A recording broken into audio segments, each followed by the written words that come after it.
कुहक जातककथा। खूप वर्षांपूर्वी एका गावी एक जटिल तापस राहत असे।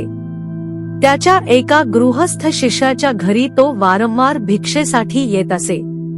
त्या गृहस्थाने त्याला जवळच्या जंगलात एक प्रशस्त पर्णकुटी बांधून दिली होती। त्या गृहस्थाचा त्या तापसावर खूपच विश्वास होता। त्या गावाच्या आजूबाजूला खूप चोया होऊ लागल्या तेव्हा त्या गृहस्थाने स्वतः जवळच्या 100 मोहरा त्या जटिलाच्या पर्णशाळेत जाऊन कोणालाही कळवून देता जमिनीत गाडून टाकल्या व तो जटिलाला म्हणाला, धन्त, माझ्याजवळ असलेले सर्व धन या येथे मी पुरले आहे, त्याचा सांभाळ करा। जटिल म्हणाला, हे तुझे बोलणे योग्य नाही, कारण मला दुसऱ्याच्या धनाचा लोभ नाही व तुझी माझी मैत्री असल्यामुळे ही गोष्ट दुसऱ्याला कळविणे उचित होणार नाही। जटिलाला नमस्कार करून तो गृहस्थ आपल्या घरी गेला। काही दिवस गेल्यावर जटिलाने विचार केला की मी या 100 मोहरा घेऊन दुसऱ्या गावी गेलो तर मला सुखाने उपजीविका करता येईल। त्याने ते द्रव्य दुसऱ्या एका ठिकाणी गाडून ठेवले व भिक्षेसाठी तो त्या गृहस्थाच्या घरी गेला। तेथे गृहस्थाने त्याचे आदरातिथ्य करून जेवाव्यास दिले। भोजनानंतर जटिल म्हणाला, मी काही दिवसांसाठी दुसऱ्या एका गावी जाणार आहे।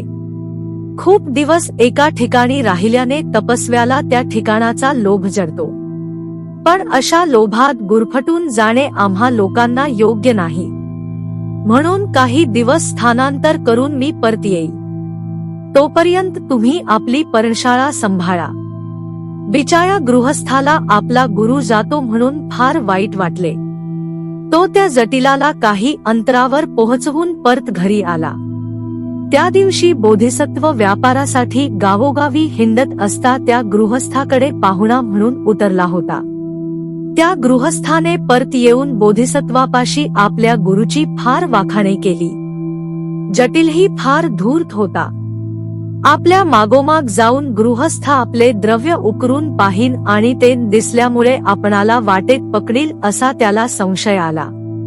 आपल्यावरची त्या गृहस्थाच्या श्रद्धा वाढावी आणि 2-3 दिवस तरी त्याने आपल्या द्रव्याच्या वाटेला जाऊ नये अशा उद्देशाने तो पुन्हा त्या गृहस्थाच्या घरी गेला। त्याला पाहून गृहस्थ म्हणाला, धन्त, आप इतक्या दुरून परत आलात हे काय? जटिल म्हणाला, तुमच्या घरची गवताची काडी माझ्या जटेत अडकून राहिली ती परत करण्यासाठी मी येथे आलो आहे।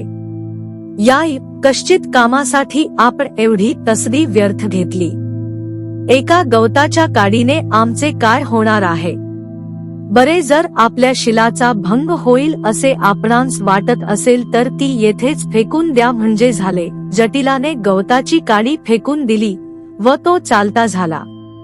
बोधिसत्व त्यांचे बोलणे ऐकत होता व तापसाने काडी फेकून दिली हा प्रकारही त्याने पाहिला। तो म्हणाला, हा तपस्वी मोठा लबाड दिसतो। मला अशी शंका येते की तुम्ही काही तरी द्रव्य त्याच्या स्वाधीन केले असावे व तो ते उपटण्याचा प्रयत्न करीत असावा। गृहस्थ म्हणाला, मी 100 मोहरा यांच्या पर्णकुटीत गाडून ठेवल्या आहेत, एवढेच काय ते, याशिवाय याला मी दुसरे काही दिले नाही। बोधिसत्व म्हणाला, तर मग तुम्ही आताच्या आता आपल्या मोहरांचा शोध करा आणि जर त्या तेथे सापडल्या नाहीत तर या लुच्चा तपस्व्याने त्या लांबवल्या असल्या पाहिजेत असे खास समजा। त्या गृहस्थाने पर्णकुटीकेत धाव घेतली व तो पाहतो त्या मोहरा पुरलेल्या ठिकाणातून नाहीशा झाल्या आहेत। तेव्हा त्याने त्या जटिलाला दुसऱ्या गावी जात असता वाटेत अडवून पकडून आणले। तेव्हा बोधिसत्वासमोर जटिलाने आपला गुन्हा कबूल केला व दुसऱ्या ठिकाणी गाडून ठेवलेल्या मोहरा त्या गृहस्थाच्या स्वाधीन केल्या। तेव्हा बोधिसत्व म्हणाला, गवताच्या काडीचा प्रामाणिकपणा दाखवित असता तू गोड बोलून त्या गृहस्थाला ठविलेस, परंतु 100 मोहरा चोरण्याचा तुला मुळीच लाज वाटली नाही। पुन्हा अशा थेचे पापकृत्य करून व वरून दांभिकपणा दाखवून लोकांना फसवू नकोस।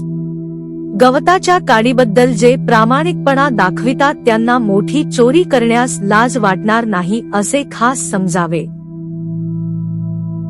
भवतु सब्ब मंगल। साधु साधु साधु।